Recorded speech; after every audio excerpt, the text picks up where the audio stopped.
इस्लामपूर या ठिकाणी डीवायएसपी कार्यालयावरती दलितांच्या वेगवेगळ्या संघटनांच्या वतीनं मोर्चा काढण्यात आला।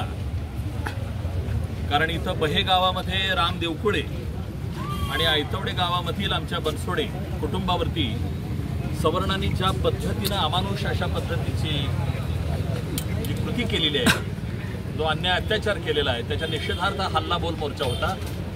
परंतु 8 दिवस झाले तरी सुद्धा इथल्या पोलिसांना जर आरोपी सापडत नसेल तर इथल्या तपास अधिकाऱ्यावरच आमचा संशय आहे। मंगेश चव्हाण डीवायएसपी आणि इथलं पोलीस डिपार्टमेंट आपल्या कामाशी प्रामाणिक नाही, ते काम व्यवस्थित करत नाहीत। त्यांच्या ऑफिसच्या शेजारी असणारी बहेची शिव आहे तिथं आणि तिथं घटना घडते आणि ह्यांना आरोपी सापडत नाही। याचा अर्थ आरोपीला प्रोत्साहन देण्याचं आणि संरक्षण देण्याचं काम इथलं पोलीस अधिकारी करतायत। आणि म्हणून मी त्यांना 5-7 दिवसाची मुदत दिलेली आहे।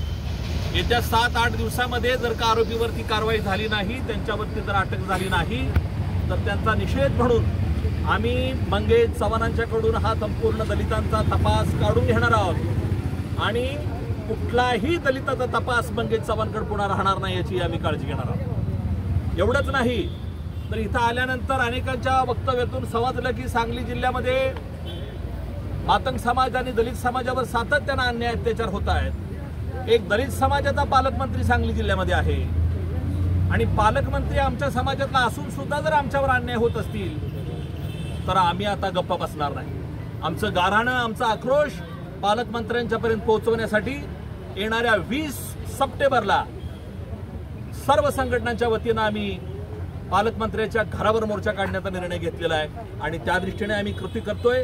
एवढंच नाही तर या तालुक्यामध्ये 3 आमदार आहेत। जयंत पाटील इथले आहेत, मानसिंगराव नाईक इथले आहेत, सदाभाऊ इथं आहेत आणि 3 आमदार असून सुद्धा दोन्हीही तालुक्यातल्या दलिताच्या कुटुंबाला सांत्वनपर भेट देण्याचा जर का वेळ नसेल तर ही अतिशय शर्मेची गोष्ट आहे। अरे आम्ही कुणाला साथ करायला लागलोय? जे आमच्या समाजाचं दुःख ऐकत नाही त्यांना साथ करायची।